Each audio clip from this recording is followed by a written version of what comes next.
Mark Fisher w książce Sekret milionera napisał takie zdanie. Ludzie, którzy tracą czas czekając, aż zaistnieją najbardziej sprzyjające warunki, nigdy nic nie zdziałają. Najlepszy czas na działanie jest teraz. Czy Ty również chciałbyś, aby coś zmieniło się w Twoim życiu? A może jesteś w sytuacji, w której już próbowałeś dokonać konkretnych zmian, ale nie udało Ci się osiągnąć zamierzonego celu? W moim przypadku taka sytuacja miała miejsce co najmniej kilka razy, aż w końcu zainteresowałam się głębiej, dlaczego tak się dzieje i jak to zrobić, żeby mogła wprowadzić zmiany o charakterze trwałym. Jeśli chcesz osiągnąć więcej i uczynić swoje życie lepszym, musisz się zaprzyjaźnić ze zmianą i postrzegać ją jako coś dobrego. Pamiętaj, że dzisiaj wygrywają ci, którzy traktują zmianę jako wyzwanie, a nie jako zagrożenie. Jak mówi Courtney Stevens, jeśli nic nie zmienisz, nic się nie zmieni. Gdy będziesz postępować jak dotychczas, uzyskasz to, co dotychczas. Chcesz zmiany? Zmień coś.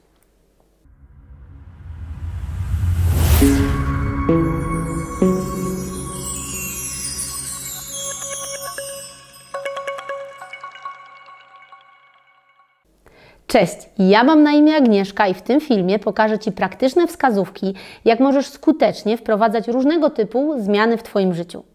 Wraz z ekspertami, z którymi współpracuję, pomogliśmy wielu osobom w życiu prywatnym, jak i zawodowym przejść przez proces zmian skutecznie.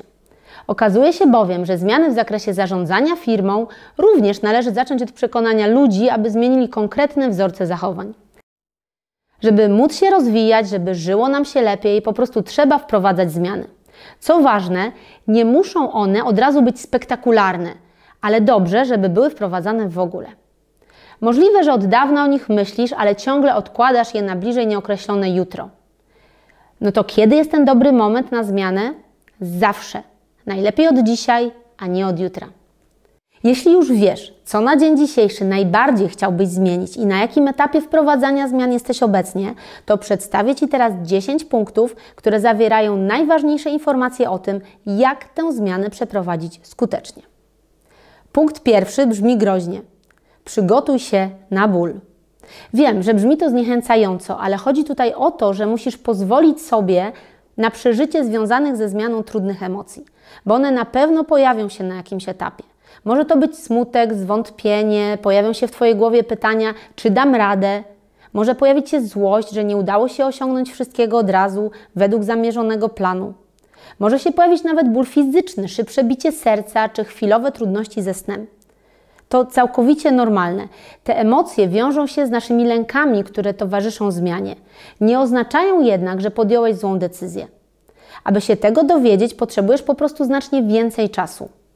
Nie sugeruj się chwilowymi zmianami nastroju, lecz zaakceptuj fakt, że jest to dla Ciebie trudny czas. Jest to trudny czas dla każdego, kto wprowadza zmiany. Możesz poczuć się wybity z rytmu przez jakiś czas, zagubiony w nowej sytuacji, ale na tym etapie nie wycofuj się. Aby nauczyć się czegoś nowego, musisz porzucić stare przyzwyczajenia i podjąć działania, których nigdy dotąd nie robiłeś. To boli, to wymaga wysiłku, wielu prób i błędów, ciągłego przypominania sobie, co powinienem zrobić w danej sytuacji. Czy pamiętasz, jak uczyłeś się jeździć na rowerze? Czy zajęło Ci to kilka minut? Nie, był to proces. Po każdym zachwianiu lub upadku trzeba było się podnieść i podejmować nowe próby. Może pojawiły się chwile zniechęcenia, kiedy wydawało Ci się, że już nigdy się tego nie nauczysz, ale ponieważ nie zrezygnowałeś, w końcu udało Ci się robić to bezbłędnie. Tak samo jest z wprowadzaniem zmian. Po drugie, poszerz krąg swoich przyzwyczajeń. Często jest tak, że człowiek podświadomie tkwi w jakiejś sytuacji i w pewien sposób akceptuje ją, ponieważ jest do niej przyzwyczajony. Dzięki temu ma wrażenie, że wszystko to, co mogłoby powodować jakiś stres i niepokój, także ten związany ze zmianą, jest daleko od niego. Innymi słowy, jest to stan, w którym człowiek chroni w głównej mierze wszystko, co jest pewne, sprawdzone, stabilne i co nie może go zaskoczyć. Wówczas wszystko jest na swoim miejscu, jest poukładane, jest ok, a przynajmniej tak nam się wydaje. Tylko że nasze marzenia, realizacja naszych celów, w wielu przypadkach nasz sukces znajduje się właśnie poza kręgiem naszych przyzwyczajeń. Wyjście z niego jest bardzo trudne, ponieważ oznacza wszystkie te działania, które mogą wywołać krótkoterminowy dyskomfort, niepokój, stres czy nawet ból związany ze zmianą obecnej sytuacji. Załóżmy na przykład, że jesteś osobą, która bardzo lubi oglądać filmy science fiction i poświęcasz na to dużo czasu, ale z drugiej strony chciałbyś zacząć biegać. To najprawdopodobniej, żeby znaleźć czas na bieganie, będziesz musiał zrezygnować z części czasu, który do tej pory poświęcałeś na oglądanie. Ponadto po pierwszych kilku dniach biegania lub już po pierwszym dniu będziesz miał zakwasy, wrócisz do domu zmęczony i możliwe, że trudno będzie Ci wstać następnego dnia, a co dopiero biegać. Ale pamiętaj, że osiągnięcie większych sukcesów i szczęścia możliwe jest tylko wtedy, kiedy jesteś skłonny zmierzyć się z takimi właśnie uczuciami, które ostatecznie pomogą Ci w procesie tworzenia nowej, szerszej strefy komfortu, która zdecydowanie ułatwi Ci realizację Twoich marzeń. Nastąpi w końcu dzień, że Twoja kondycja pozwoli Ci znaleźć czas zarówno na bieganie oraz na oglądanie ciekawych filmów, jak również na odkrywanie kolejnych nowych pasji. Czy zatem warto zrobić ten krok? Moim zdaniem zdecydowanie tak. Po trzecie, określ dokładnie, co chcesz zmienić. Żeby przeprowadzić zmianę skutecznie, nie wystarczą ogólne postanowienia typu chciałbym, żeby żyło mi się lepiej albo chciałbym mieć fajną pracę. Musisz dokładnie sprecyzować, co chcesz zmienić. Zastanów się, czego tak naprawdę chcesz w życiu. Bądź pewny, na czym ta zmiana ma polegać. Wyobraź sobie siebie na etapie po osiągnięciu celu swojej zmiany, a żebyś dokładnie wiedział, co będzie znajdowało się na końcu tej drogi, którą planujesz. Wyobraź sobie siebie ze szczupłą sylwetką, może bez nałogu. Wyobraź sobie siebie z wyższymi zarobkami albo pracującego w zupełnie nowym miejscu pracy. Skupmy się przez chwilę na ostatnim przykładzie. Jeśli już wyobraziłeś sobie siebie po zmianie, to idąc od końca zastanów się, jakie były etapy poprzedzające. Jeżeli Twoim celem jest nowa praca z wyższą pensją, praca, w której czujesz się dobrze, to krokiem bezpośrednio wcześniejszym będzie przejście kilkumiesięcznego okresu adaptacji, w którym poznajesz nową firmę i zawiązujesz nowe znajomości. Żeby to nastąpiło, to przed okresem adaptacji musisz przejść stresującą dla wielu osób rozmowę po okresie próbnym, na której okaże się, czy Twoja umowa zostanie przedłużona. I jeszcze wcześniej oczywiście musisz przejść rozmowę kwalifikacyjną lub kilka rozmów w różnych firmach. Z kolei, aby zostać zaproszonym na rozmowę kwalifikacyjną, należy dobrze przygotować swoje CV i rozesłać do wybranych firm. Musisz zastanowić się, jakie zarobki są dla Ciebie satysfakcjonujące i w jakich firmach mógłbyś to zrealizować. Gdy naszą zmianę mamy rozpisaną na takie dokładne punkty, na części pierwsze, to dużo łatwiej będzie ją zaplanować i przyzwyczaić się do niej. Sytuację, w której nie wiesz dokładnie, co chcesz zmienić, można porównać do sytuacji biegacza, któremu kazano wziąć udział w wyścigu, tylko nikt nie powiedział mu ani gdzie jest meta, ani na jak długim dystansie rozgrywają się zawody. Prawdopodobieństwo, że dobiegnie do mety oraz że będzie w stanie prawidłowo rozłożyć swoje siły, jest wówczas bardzo, ale to bardzo małe. Ważne jest także to, na czym skupiasz swoją uwagę. Otóż skoncentruj się na tym, że będziesz podejmował działania, aby zmienić obecną sytuację, natomiast nie skupiaj uwagi na wyobrażeniu, że Twój nowy wybór na 100% okaże się lepszy i że wszystko uda Ci się osiągnąć bez żadnych problemów. Największą zaletą, a jednocześnie wadą dzisiejszych czasów jest przekonanie o nieograniczonej możliwości wyboru. W książce pod tytułem Tyrania wyboru pojawia się taka myśl, że dla ludzi najbardziej traumatyczne w wyborze jest to, że chcą dokonać wyboru idealnego. A to nie zawsze jest możliwe. Powiem więcej, to rzadko jest możliwe. Nie ma bowiem gwarancji, że Twój najbliższy wybór będzie idealny i pozwoli Ci uniknąć wszelkich porażek. Ale im dokładniej określisz, co chcesz zmienić, tym łatwiej będzie Ci osiągnąć sukces. Punkt czwarty jest powiązany z punktem trzecim i brzmi następująco. Sformułuj cel konkretnie i pozytywnie. Pamiętaj, że jeśli wyznaczysz sobie cel w sposób bardzo ogólny, którego osiągnięcie dodatkowo jest bardzo trudne, to wówczas łatwo możesz się zniechęcić, łatwo możesz z niego zrezygnować na drodze jego realizacji. Najlepiej, jakbyś skupił swoją uwagę na jednej sferze swojego życia, najlepiej tej, która najszybciej wymaga zmiany. Określ w sposób jednoznaczny metę, do której planujesz dojść.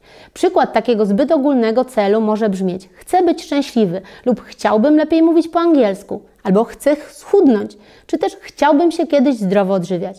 Zastanów się, po czym poznasz, że osiągnąłeś cel. Jakich konkretnych efektów oczekujesz? Zdefiniuj cel konkretnie, na przykład zamiast chcę być szczęśliwy, zaplanuj sobie: w tym miesiącu zaproszę moich znajomych na kolację. Jeśli chodzi o język obcy, Twoje postanowienie może brzmieć następująco. Kiedy w firmie, w której pracuję, będzie odbywało się spotkanie z zagranicznym klientem, to będę potrafił samodzielnie zabrać głos na temat mojej pracy zawodowej. A w kwestii zdrowego odżywiania postanów sobie na przykład: w tym miesiącu będę kupował więcej warzyw, z których każdego dnia przygotuję co najmniej jeden posiłek. Są to cele konkretne i mierzalne, a jednocześnie możliwe do osiągnięcia w niedługim okresie czasu. I zasada druga: formułuj cele pozytywnie, a nie negatywnie. Cel negatywny brzmi: muszę się nauczyć tego angielskiego, żeby nie czuć się niekomfortowo podczas spotkań firmowych z obcokrajowcami. Natomiast ten sam cel pozytywnie sformułowany brzmi: chciałbym nauczyć się dobrze mówić po angielsku, aby mieć pewność siebie w wyrażaniu moich poglądów na spotkaniach biznesowych z gośćmi z zagranicy. Skoncentruj swoje myśli na tym, co chcesz osiągnąć, a nie na tym, czego chcesz uniknąć. Badania naukowe dowodzą, że dużo chętniej pracujemy nad celami, których realizacja wiąże się z przyjemnością. Punkt 5. Ustal dokładny plan działania. Zaplanuj zmianę w oparciu o plan, a nie emocje. Według różnych badań od 35 do nawet 80% Polaków ma postanowienia noworoczne. Super! A jeżeli przyjrzymy się temu bliżej, okazuje się, że tylko 8% z tych osób zrealizowało swoje postanowienia, a większość poddała się już w pierwszych 3 miesiącach. Trend jest taki, że coraz mniej osób podejmuje takie postanowienia właśnie na podstawie swoich nieudanych prób z poprzednich lat. Wniosek z tych danych jest taki, że huk fajerwerków, lejący się szampan i głośna muzyka to nie są właściwe warunki do podejmowania życiowych decyzji, przynajmniej dla większości z nas. Dlaczego? Bo wtedy rządzą nami przede wszystkim emocje, a niekoniecznie zdrowy rozsądek. Ponadto podejmując decyzję o zmianie, rzadko uwzględniamy tzw. elementy rozpraszające, czyli na przykład to, że nasza rodzina lub firma, w której pracujemy, może mieć w tym czasie inne plany wobec nas. Przyczyną większości porażek w dokonywaniu zmian jest fakt, że ludzi przeraża proces zmiany lub wydaje im się, że jest on bardzo trudny. I w pewnym sensie jest to prawda, bo na przykład schudnięcie 20 kg jest trudne, a zwłaszcza gdy już ktoś próbował to zrobić, bo wówczas ma w pamięci, jak trudno jest wytrzymać na diecie. Albo jeżeli ktoś rozważa zmianę pracy, a jednocześnie ma kolegów, którzy zdecydowali się to zrobić, a po 3 miesiącach okazało się, że nie przedłużono im umów o pracę, to będzie to czynnik hamujący go przed dokonaniem zmiany. Natomiast jeśli mamy to rozpisane i zaplanowane, to możemy się bardzo dobrze przygotować nawet do najtrudniejszych punktów naszego planu. Ponadto, jeśli planujesz, jak dana zmiana będzie przebiegała w Twoim życiu, to nie zakładaj, że będziesz w jakimś idealnym, pozbawionym zakłóceń środowisku. Poświęć na planowanie odpowiednio dużo czasu. Bez dobrego planu nie osiągniesz sukcesu. Ustal co, gdzie, w jaki sposób i kiedy, do kiedy chcesz osiągnąć. Układanie planu to także czas, w którym człowiek dojrzewa do zmiany, pracuje nad swoją motywacją i nabiera coraz głębszego przekonania, że dana zmiana w jego życiu jest jak najbardziej możliwa. Układając plan, uwzględnij realizację celów w naprawdę małych krokach. Jeśli ktoś chciałby zmienić swoją dietę i zacząć się zdrowo odżywiać, to warto, aby zaplanował, gdzie i kiedy może zrobić zdrowe zakupy, ile owoców i warzyw chciałby zjeść każdego dnia, czy jest możliwość zabrania takich posiłków do pracy czy szkoły itd. Dostosuj swój plan do Twoich indywidualnych możliwości i ograniczeń. Powoli wprowadzaj do swojego życia nowe, dodatkowe czynności, które z czasem, powiedziałabym, że nawet niepostrzeżenie, doprowadzą Cię do upragnionych zmian. Metoda małych kroków sprawia, że efekty są widoczne całkiem szybko i motywują nas do podejmowania dalszych działań, a dobrze ułożony plan daje poczucie pewnego ładu i porządku. Po 6, pamiętaj, że zmiana wymaga czasu. Jeśli chcesz coś zmienić, to niestety musisz się uzbroić w cierpliwość. Wszystko, do czego dochodzimy w życiu, jest najczęściej sumą wielu małych kroków, różnych działań, ludzi, których spotykamy na naszej drodze oraz innych różnego typu inspiracji, które zbliżają nas do celu, ale jest to proces rozłożony w czasie. Myślę, że właśnie dlatego wielu ludzi jest rozczarowanych zmianą i stąd tylko te 8% osób, które realizują postanowienia noworoczne, ponieważ postanawiają coś, zapominają zupełnie, że zmiana ta wymaga czasu. Jeśli nie weźmiemy tego pod uwagę, to minie tydzień, może miesiąc i pojawi się rozczarowanie, że nie ma efektów. A jeśli już na początku założysz, że na wprowadzenie danej zmiany potrzebujesz powiedzmy pół roku albo rok, to wówczas zupełnie inaczej będziesz mógł rozłożyć swoje siły i oczekiwania. Czas jest Twoim sprzymierzeńcem, daje wiele możliwości, więc wykorzystaj go jak najlepiej. Przechodzimy do punktu 7. Reaguj elastycznie na niepowodzenia. Ważną umiejętnością w życiu jest nie tylko skuteczne wyznaczanie i realizowanie celów, ale także budowanie w sobie takiej wewnętrznej otwartości na ich zmianę. Jeśli zmieniły się okoliczności i czujesz, że obrany cel przestaje z jakiegoś powodu być ważny, to nie bój się go zmienić. Takie aktywne i elastyczne reagowanie na rozwój sytuacji jest bardzo cenną umiejętnością. Scenariusze w naszym życiu piszą się czasem zupełnie inaczej niż je planujemy i warto być na to choć trochę przygotowanym. Jeśli zdarzy się taka sytuacja, że nagle zmienią się okoliczności realizacji Twojego celu, to przyjrzyj się wtedy jeszcze raz Twojemu planowi. Przejrzyj swoją listę zadań i wybierz te, które są najważniejsze. Być może trzeba będzie zmniejszyć ich zakres albo zmienić kolejność realizacji. Wielu okoliczności po prostu nie da się przewidzieć. Żyjemy w świecie, którego tempo zmian jest bardzo szybkie jak nigdy dotąd. I to zmiana, a nie stabilizacja jest cechą dzisiejszych czasów. Pamiętaj o tym, reaguj elastycznie i nie zniechęcaj się, bo Twoja droga doprowadzi Cię w końcu do zamierzonego celu. Punkt 8. Nie szukaj wymówek. Arystoteles mówił, że jesteśmy tym, co w swoim życiu powtarzamy. Doskonałość nie jest jednorazowym aktem, lecz nawykiem. Pomyśl, co by było, gdyby Elon Musk w momencie, w którym wpadł na pomysł, aby osoby cywilne mogły podróżować w kosmos, stwierdził jednak po chwili, że w zasadzie to nie chce mu się wcześniej wstawać, aby realizować ten projekt. Poza tym prawdopodobnie jest to niemożliwe, bo jeszcze nikt przed nim tego nie zrobił. Albo gdyby obawa przed ryzykiem sprawiła, że ostatecznie usiadłby przed telewizorem i wybrał oglądanie ulubionych filmów, zamiast zająć się realizacją swoich pomysłów. Weźmy inny przykład. Co by było, gdyby kilkunastoletni Robert Lewandowski powtarzał sobie codziennie: nie, dziś nie idę na trening, bo jest brzydka pogoda. Albo nie, dziś to mi się nie chce, może pójdę w przyszłym tygodniu. Wtedy na 100% nie zostałby najlepszym piłkarzem świata. Wymówki i szukanie usprawiedliwienia dla niezrealizowania zmian to chyba jeden z naszych największych wrogów. W sytuacji, gdy ktoś Ci proponuje na przykład spontaniczne wyjście do kina albo wyjazd w góry, a Ty miałeś trochę inne plany, nie szukaj od razu wymówki, tylko chociażby rozważ przez moment jego propozycję. Nastaw się pozytywnie, bo być może ta propozycja jest fajniejsza niż Ci się wydaje. Zwróć uwagę, że wymówki są bardzo skuteczne, bardzo szybko przynoszą efekt, negatywny oczywiście. Prawdą jest, że są sytuacje, które mogą skutecznie uniemożliwić nam realizację planów, ale przeanalizuj każdą taką sytuację. Czy przeszkoda, która się pojawiła na drodze realizacji Twoich marzeń, jest rzeczywista? Czy jest to tylko nasza chwilowa słabość, która podpowiada nam do ucha konkretne wymówki? Autorka książki pod tytułem Psychologia zmiany przedstawia konkretne rozwiązanie, które można zastosować w takich sytuacjach. Otóż warto przeanalizować swoje wcześniejsze próby wprowadzania zmian i spisać na kartce listę wymówek, które najczęściej pojawiają się u Ciebie. Następnie zaplanuj konkretne rozwiązania. Co zrobić, kiedy dana wymówka przyjdzie Ci do głowy? Jeżeli na przykład postanowiłeś sobie, że będziesz biegał, ale wstajesz wcześniej w poniedziałek i pada deszcz, to nie mów nie da się, czyli wymówka i koniec, po treningu, tylko po prostu wykonuj kilka ćwiczeń w domu przy fajnej muzyce. Podsumowując, zamiast używać zwrotów nie da się, nie potrafię, nie mam czasu, powiedz sobie da się, potrafię i znajdę na to czas. Cel musi być ważniejszy niż Twoje wymówki. 9. Powiedz o planowanej zmianie znajomej osobie. Podziel się z bliskimi Ci osobami tym, co zamierzasz zmienić w życiu. Po co? Otóż po to, aby jeszcze łatwiej było Ci zrealizować zmianę. Jeśli w jakiś sposób, nawet jeśli będzie to tylko rozmowa, zaangażujesz inne osoby w realizację Twoich zamiarów, to wzmocni to Ciebie w realizacji zamierzonego celu.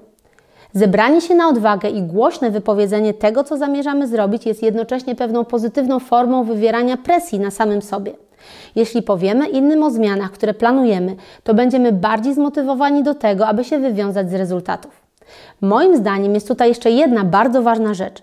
Być może wśród Twoich znajomych są osoby, które pomogą Ci w bardzo konkretny sposób przeprowadzić zmianę. Być może ktoś udzieli Ci cennych rad na podstawie doświadczeń z własnego życia, kiedy przeprowadzał podobną zmianę, lub znajdziesz kompana do wspólnego biegania albo zapisania się na kurs hiszpańskiego. Zatem jeśli chcesz coś zmienić, powiedz o tym światu, bo to może otworzyć przed Tobą wiele nowych możliwości. Ostatni już punkt, 10, dotyczy tego, co możesz robić częściej, a co możesz robić rzadziej. Żeby przeprowadzić zmianę z sukcesem, zastanów się, jakie rzeczy możesz robić częściej. Co powinieneś robić częściej, żeby ta zmiana się udała? Spróbuj zbudować tę listę w oparciu o swoje mocne strony, bo rozwijanie swoich mocnych stron jest bardzo efektywną strategią osiągania sukcesu. Możesz też zająć się czymś zupełnie nowym. Nie jest to łatwe, wymaga przejścia przez proces uczenia się, ale jeśli chcesz, aby Twoje życie zmieniło się na lepsze, nie obawiaj się tego. Zastanów się, jakie nowe umiejętności musisz zdobyć, aby zrealizować i utrzymać zmianę, o której myślisz. Czego obecnie nie robisz, a powinieneś, żeby ta zmiana się udała. Aczkolwiek każdy medal ma dwie strony. Otóż jeśli będziesz już wiedział, co możesz robić częściej, opracuj także listę pod tytułem co mogę robić rzadziej, a właściwie co powinienem robić rzadziej, aby osiągnąć sukces. Okazuje się bowiem, że możemy być cały dzień zajęci, ale niekoniecznie tym, co w istocie buduje naszą bezpieczną przyszłość. Przyjrzyj się uważnie, jak wygląda Twój dzień, na co poświęcasz najwięcej czasu, na co poświęcasz czas, a być może wcale nie prowadzi Cię to w dobrą stronę. Jakich sytuacji powinieneś unikać, bo one tylko oddalają Cię od Twojego celu. Powodują problemy, złe samopoczucie, być może wyrzuty sumienia. Wyeliminuj złe nawyki, o których już była mowa, a w zamian wprowadź nowe, korzystne dla Ciebie zachowania. Na przykład zamiast oglądać jeden odcinek serialu, poświęć ten czas na przygotowanie się na rozmowę o podwyżkę. Na zakończenie chciałabym Cię przestrzec przed pewną pułapką, a jednocześnie błędem, który popełniany jest przez bardzo wiele osób. Otóż myślimy sobie często, tak, przeprowadzę zmianę, ale jak będę do niej w 100% przygotowany. Czyli nigdy albo w bardzo dalekiej i nieokreślonej przyszłości. Mark Fisher w książce Sekret milionera napisał takie zdanie. Ludzie, którzy tracą czas czekając, aż zaistnieją najbardziej sprzyjające warunki, nigdy nic nie zdziałają. Najlepszy czas na działanie jest teraz. Niech to zdanie pozostanie puentą tego odcinka, a ja bardzo dziękuję Ci za obejrzenie tego materiału do końca. Życzę Ci wytrwałości na Twojej drodze wprowadzania zmian i pozdrawiam Cię bardzo serdecznie. Jeśli podobają Ci się treści, które tworzymy w Fundacji Idea dla Ciebie, zasubskrybuj ten kanał, kliknij dzwoneczek i zostaw łapkę w górę.